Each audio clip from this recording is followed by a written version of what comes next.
Hey there, you're listening to the EmpowerTech Podcast with Ijari Savalos.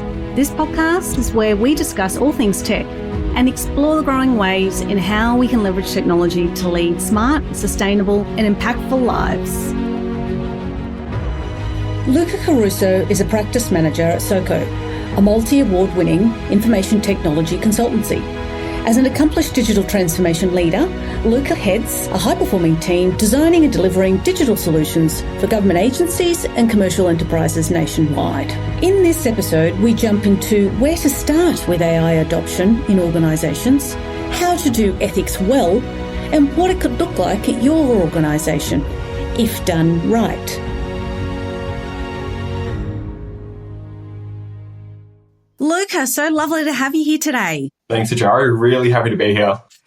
Look, let's get started. Where do we even start with AI adoption within an organisation? Yeah, wow. Okay, really broad question to kick us off. And it's an interesting question because, so many organisations that I'm working with on a daily basis are asking the same question. They're hearing AI everywhere. All the major tech companies are pushing AI adoption. You don't want to get left behind in the AI race.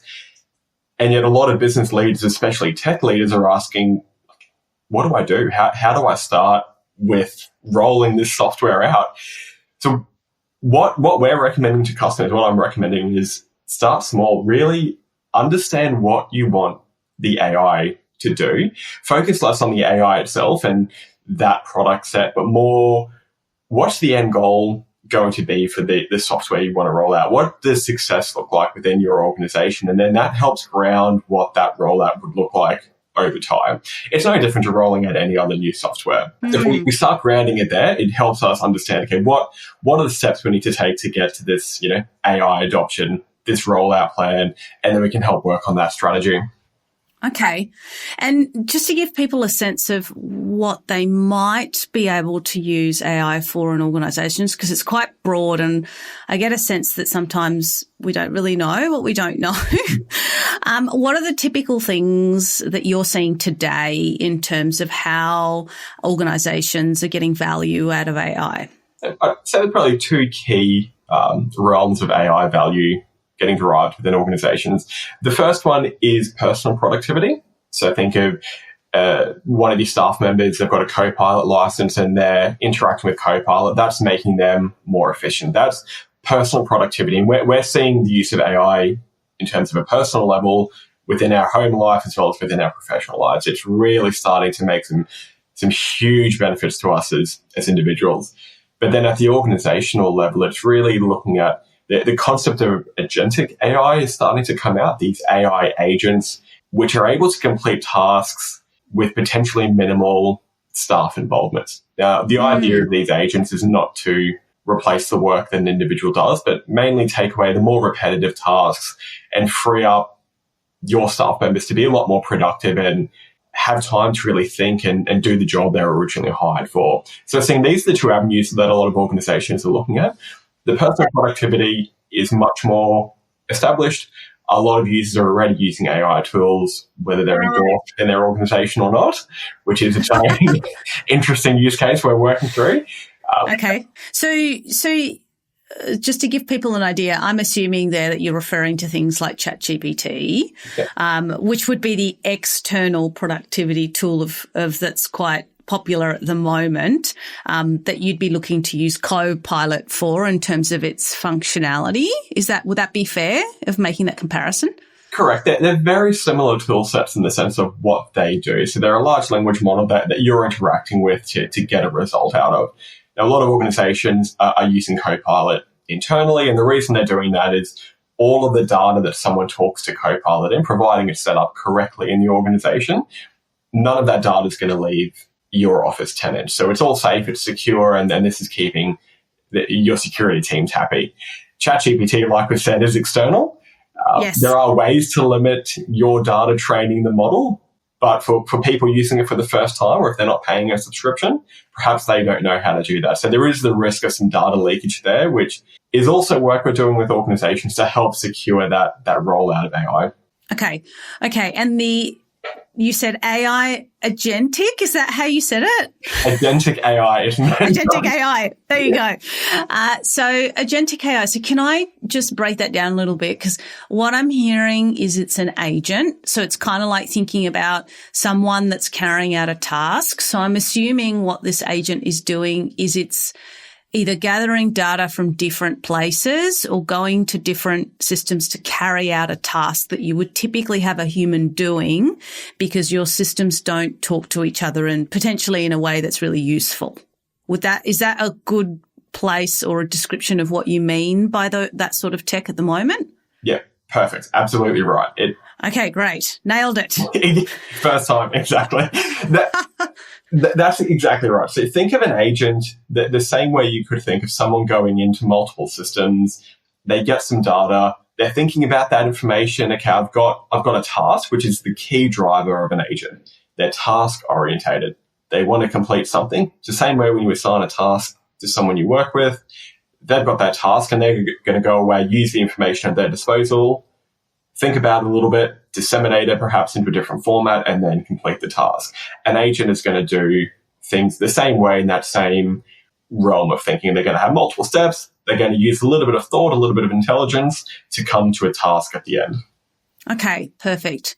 And it sounds like some of these things, need to start somewhat small. How do organizations make investments scalable and approach things in an ethical way? Again, really good question and very broad. Ethics and AI is a very broad topic. So I think I'll start with the first part. Starting small is critical. We talk about agentic AI. We talk about these really broad terms. And when you're coming at this from the first time, it can feel quite daunting for some organizations. So what I would recommend is start small. Start with a key use case, so a key scenario that you have a good process for and you have a good understanding of what that process should look like, and then see how can we inject a bit of automation into that. Because really we're talking about AI, that it's just the next evolution of automation. Companies have been automating processes for years now. So we're now just taking that next leap with the use of AI, with the use of a large language model to take automation that little bit further. So understand, what are you trying to automate? What are the inputs? What are the outputs? Mm-hmm. And then start building a solution around that. Okay. So before we go on to the ethics, because it is a big one, just to understand, you referenced using a use case. Mm-hmm. So for those thinking, what does that look like? I know people that are listening to this that are from a technical background definitely understand that, but probably more for our business folks. What would a use case to start with look like? Like, what are the boundaries that you might kind of start with to make it small and then scalable? So start with something that is highly repetitive, but also highly repeatable. So, for example, you could have an invoice that comes in every month. It comes to a particular email inbox. It's the same format every month. And every month a person takes a piece of data from that invoice, whether it's a purchase order number, an amount, and puts it in a finance system. So those steps are easily repeatable. This would be something that would be a perfect, we call it a use case, so a scenario that we would want the agent to complete for us. Now, wow. I didn't think of that. Invoices, because that would be a pretty annoying step for someone in the finance team to complete. Not exactly high value activity, and such a really relatable process that I'm sure most organizations have. Yeah, exactly right. And you touched on high value there, which is critical. This is where we don't want our people doing the low value work, because I guarantee if you ask your finance team if they get enjoyment out of the low value work, they don't. They get enjoyment out of the more high value work, which is what an organization wants from them as well. So if we can take that low value work away, automate that, and then what we want is we still want that person in the loop. We call it human in the loop in terms of the process. So the staff member's still reviewing it, they're still making sure that everything's getting done correctly, but just that tedious manual task, that's automated.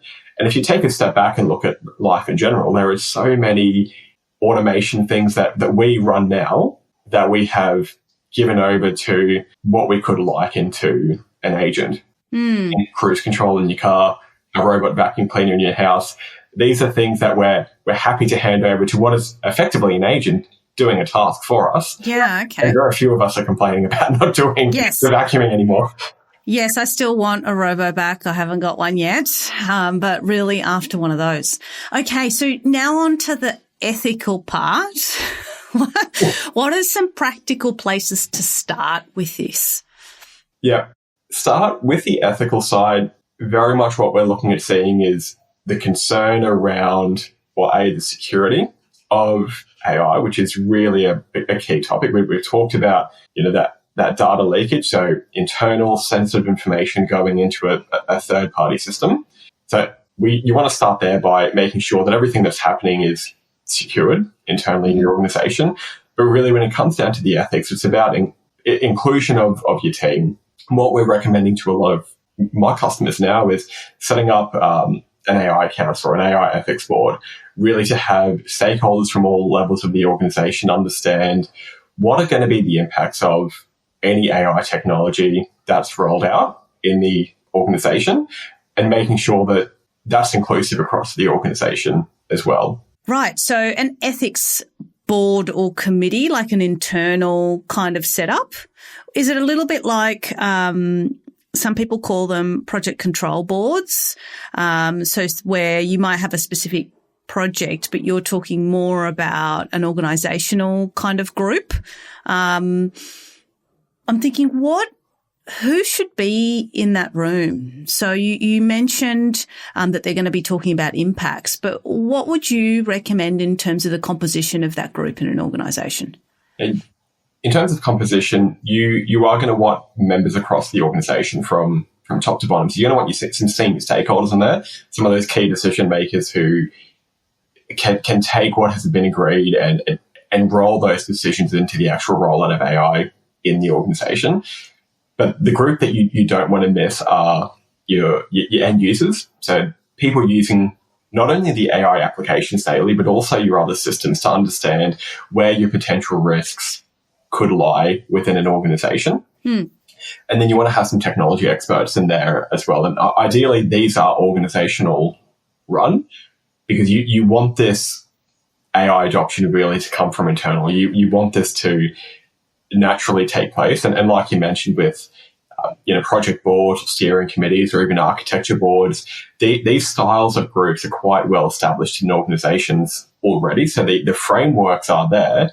It's about taking it to the next step, saying, okay, we're now rolling out a new technology. It's a very fast evolving technology. So one of the key roles of that board would be to stay up to date with trends, emerging risks, but also emerging regulations. We're seeing different countries around the world, different groups, if we think of the EU, look to start adopting AI regulations. For an organization to stay on top of those is critical as well. Yes. Yeah, and I imagine, just thinking about regulation here and, in terms of how quickly Australia might be doing things versus the EU and the US, potentially there's learning opportunities that are outside of our country for that type of group. And then understanding how that fits into Australian regulation that is well established. There are some pretty big topics just there in terms of what you're talking about.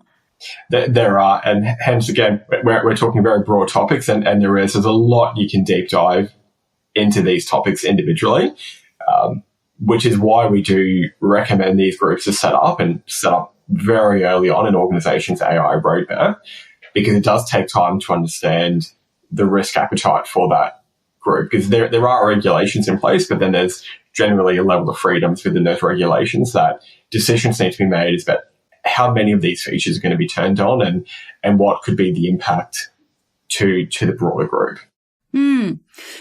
Have you seen any of these being established really well? We do see with generally larger clients I work with, they have established these quite well. The ones I do see that are established really come from almost a grassroots movement within the organization. Getting, like I said, stakeholders across the board involved to make sure that everyone's got a say and make sure that we really don't want to have any group that's not represented in these bodies. Okay. And are you finding with those ones that are sort of now have had them established for a little while that they also connect up into their organisational boards if they do have one? They do. They connect into the relevant boards, particularly your senior leadership team or your executive leadership team. There is quite an interest at that level in AI, yes. But in AI at just a very broad level. At that higher senior leadership level, there's perhaps not the granular understanding of really what some of the benefits of AI can be.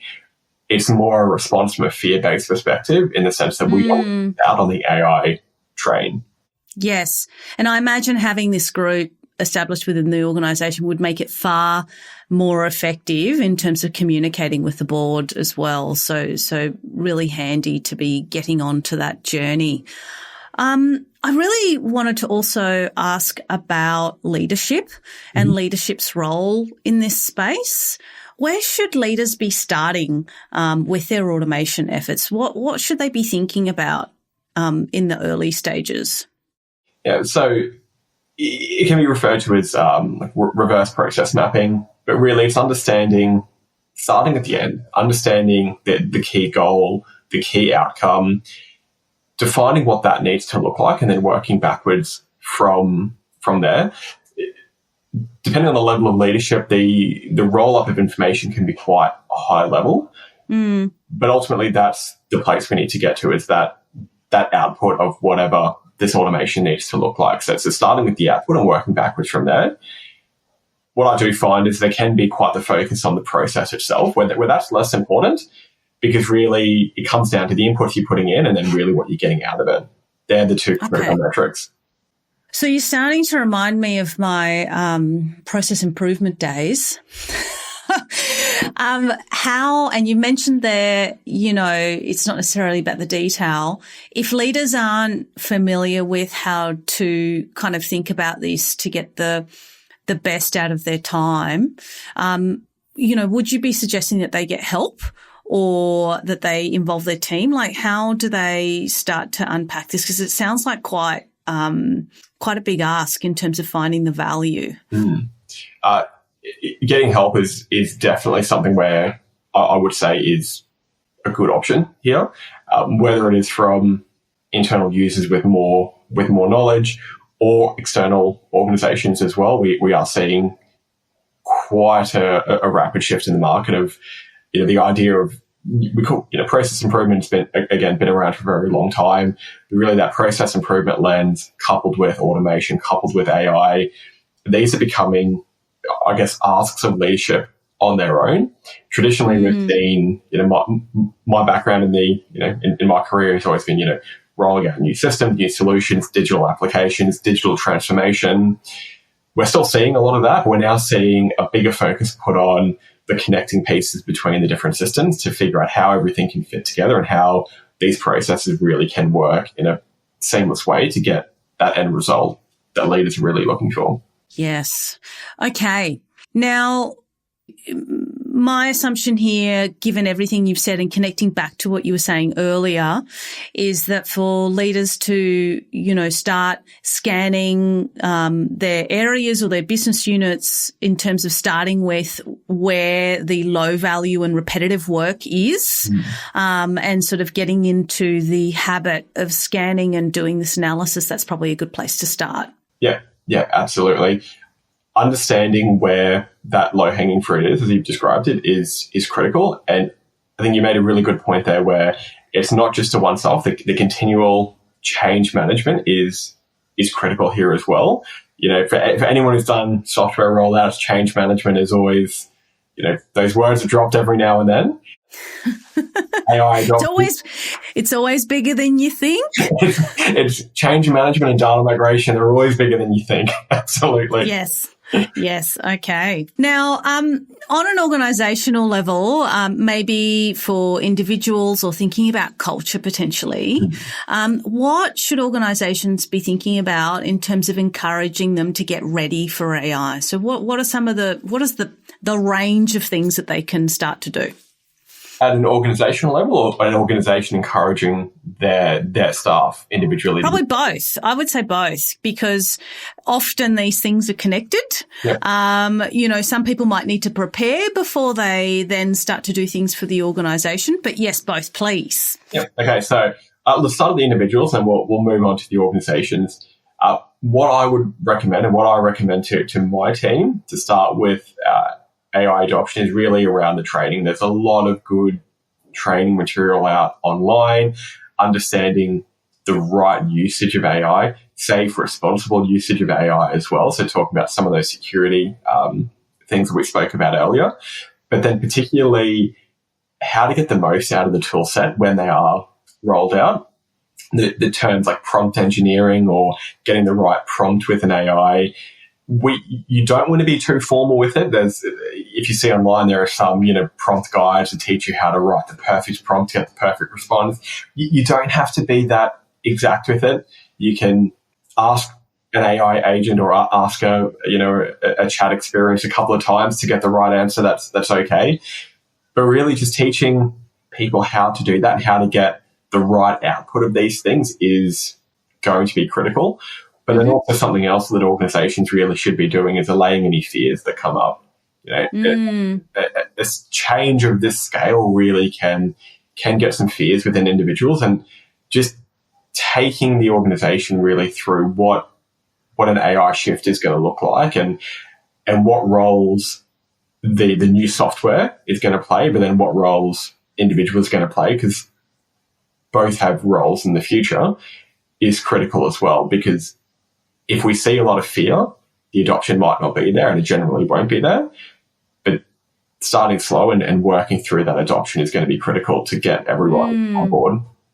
Yeah, that sounds like quite a challenge, right? Because I'm sure that most of us have heard one or two stories out in the news about organizations laying people off because they're using AI. Mm-hmm. So ensuring that they're getting in front of it within their organizations and talking about what it looks like and what it isn't, is probably really important. And that whole point around, fear, if that fear continues, people don't get on board. They don't want to try things as much, and that in of itself leaves them behind, which is kind of a little bit of a vicious circle, right? So doing that with care and empathy is really important. So it's really great to hear you talking about that. Yeah. Can you give us an example of, if you've seen this, of what customers have done that might be a little bit different or creative in this space in terms of when they have rolled things out internally? When you say roll things out in terms of training for staff or communications potentially, like how have they introduced some of these things into their organizations to allay some of these fears? Yeah, particularly what I've seen work quite well is targeted, let's call it education for individuals, not just at the broad level. Here's Copilot, here's ChatGPT, go and use it to do your job better, but really targeted training around your job is to write marketing content, or what we use as an example. This is how you can use the new tool set that you now have access to write potentially the same or better marketing content in a quicker way, in a more repeatable way that historically would have taken you 2-3 hours. You can now do in minutes instead. It's still really that person in control, but what they're doing now is automating some of those tasks where the job of just writing the content is not overly high value, but the job of thinking through the campaign, thinking through the pitch of the marketing, and then getting those ideas down, well, that's the value. And if we can give more time back to that, then that individual is going to be happier because they're doing the work that they enjoy. But we're using the tool set that's been provided in a way that is getting the most benefit out of them. And I just wanted to touch on a point you mentioned earlier around some of the fears that we are seeing. It can become a vicious circle where if people are quite skeptical about AI, and we see, your early adopters and then your skeptics kind of at the end holding on, the fear then becomes that AI becomes so natural to doing a job, just like a computer is, just like a mobile phone is today. You would never think of an office job without a computer. But users who were resistant to getting computers did get left behind. And this is where we do see concerns with the resistance to AI potentially as well. So you want to take people on that journey. You want to show them the value, but also show them that usage of this and training them to use it makes a lot of sense for their longevity as well. Yeah, you make it sound so simple, Luca. Like in terms of, you know, if you can show them how it applies to their job and how much time it can save them, whilst also highlighting the value that they bring to actually the task, right? So the value that the AI brings, but also the value that they have in the task. It makes it really obvious why wouldn't you use it? Right? Because I'm still valued for my thinking, my strategic thought, my experience, and knowing potentially in the example you gave what tone it needs to sound in. And so it sounds like it's something that's applicable for our business, for example, that the AI doesn't know. So you've just broken that down really nicely. So I like the simplicity of that. And I do think that it does take time. So given that, making it applicable to everyone in every role takes time. So knowing that that's going to take you a bit of time to get through the organization as well is probably what I was thinking there as you were describing that, because you have to make it personal. Yep. To the individual roles, right? So I've heard a lot about, you know, running pilots internally for things and how you might do that effectively. So back to the sort of where do you start and then scaling. Would you recommend shaping, you know, these sorts of initiatives out in that sort of style? Yeah, absolutely. In fact, all of the engagements I'm working at the moment are all starting at the pilot level, either a pilot or a proof of concept. What I find is I'll go and I'll start talking to some of my customers around AI, and it starts very broad. It starts with, you know, we've got all of these ideas. We're gonna automate everything. AI is gonna do my job for me. And I say, oh, be careful with that one. You know? So we bring it back down a little bit. And what we find is we normally get 2 or 3 really discrete areas to focus on. And this is what we want to do. Think of it as a funnel. You start with, I want an AI, and then you slowly funnel that down to, okay, here are a couple of really discrete, you know, we call them use cases, but scenarios that we want to investigate further. And then we start with a logical use case of this scenario is going to be a pilot we're going to run. And what that pilot looks like really is, for it to be successful, it needs to be small. So we don't want to do something too complex. And what I recommend here is, if it sounds too small, it's probably the right size. You want the first one to be simple. A scenario I've been working with is essentially an agent that asks a couple of questions of a user, and then it recommends the right IT ticket to lodge. Really simple, and then it just gives them a link to the correct, you know, form to complete. It's really simple, but the benefit there for the organization is that they're taking some of that confusion away from someone who's potentially in the field, who's got an issue with their mobile.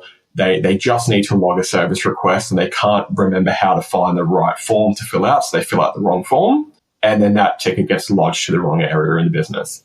Whereas if they're chatting with an AI in a natural language style way, the AI is going to know, yeah, you've got this issue with your mobile. I'm going to send you this form, which is the right form to fill out. It sounds really simple when you describe it, but in the real world, users are hugely benefiting off it because they have to think about finding the right form. Yes, that sounds like a brilliant way to start. And I'm assuming if they start small, it also gives them a chance to answer some of those ethical questions at the same time. And once they get through one of those, some of those more ethical and policy level issues or challenges that they might have can then be established as they start to test more, is how I'm envisioning how that might work as well, right? Yeah, exactly right. It gives you time to not only test the scenarios, but test the products, because there are many products out there. We've talked about Copilot from Microsoft, ChatGPT from OpenAI, there's software from Google, Meta, Anthropic. There's many models out there. So it also comes down to testing the right model, but then also getting the right investment from the senior leadership as well. We've talked about the leadership's buy-in. If you do start too big, and I have seen examples of this when organizations start really big, the projects blow out. They take a lot of time because you're learning on the way. And then at a leadership level, they say, well, every AI project is going to overrun. It's going to cost us huge amounts of money. It's not worth it. And it gets a bad taste. Whereas the small projects tend to build more hype because they see something rolled out quickly that delivers meaningful value to everyone in the organization. And then most area leaders start having ideas that they want. Yes. Fixed. Yeah, I imagine that happens a lot, right? They see what's possible and they're like, right, oh, I could use it for this or maybe that. Fantastic. Yeah, will generate a number of ideas as well. Yeah, exactly right. And this, I know we're going to talk on the organization side as well. And these are some of the things that at an organization level, it really is about, building up some of that, we could call it hype internally as well, really getting people on board. We've talked about the fears, but the potential, the value of this tool set is immense. Building that hype in the right way is critical to driving this adoption internally in the organization. Fantastic. Anything else on the organization level that you wanted to make sure that our listeners understood in terms of where to start? Yeah, the biggest one is not in AI at all, but it's in your data. This is the often overlooked part of AI is that it needs a good data set to be of any value. Yes.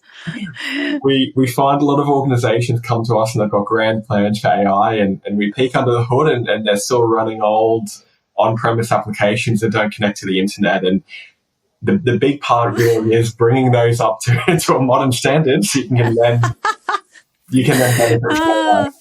Yes, I can imagine that some of these things still exist. There's never been a need to connect data to internet or the cloud.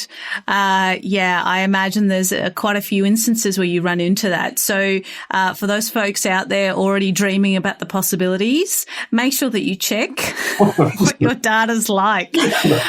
Fantastic, Luca. Love that. Look, I wanted to wrap up on your top tips. Now, you've gone through quite a lot today, so appreciate all of your knowledge and wisdom. What would your top tips be for our listeners to empower themselves in this space? Yeah. The first one is don't feel overwhelmed.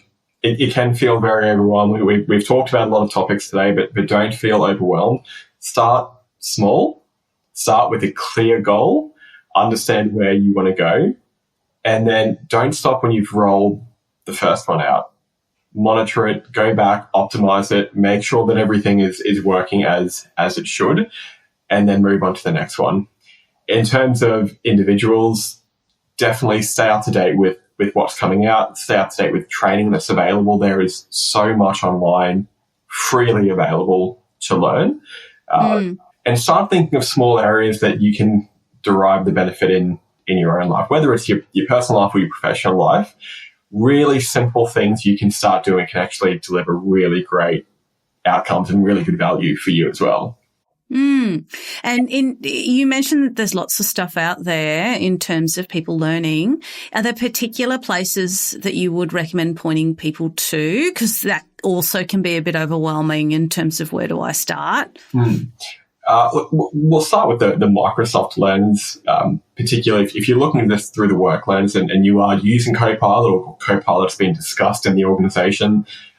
Just on Microsoft's own Learn site, they've got a lot of topics available. They run their own courses. They have their own AI certifications you can run. But just start with some of the really basic, short courses. Have a look through. Have a look at how to write a prompt, what some of the outputs are, even how you can connect it to some other applications in your own Office 365 environment that have been nailed. Little things like that really can start to get thinking. Yeah. And I'm assuming that content is good. In terms of Microsoft, I imagine that they've put in quite a bit of investment so that people remain using their tools. They have a vested interest in the quality of their training. So good call out there. Thank you, Luca. Well, it was lovely to have you here today. Some really good tips for people and organizations, whether you're in a leadership position with some ability to do some decision making for your organization or whether you're a leader or someone in a team. So great tips benefits there all round. Thank you so much for coming in. Thanks, Ajara. Thanks for having me, and love the chat today.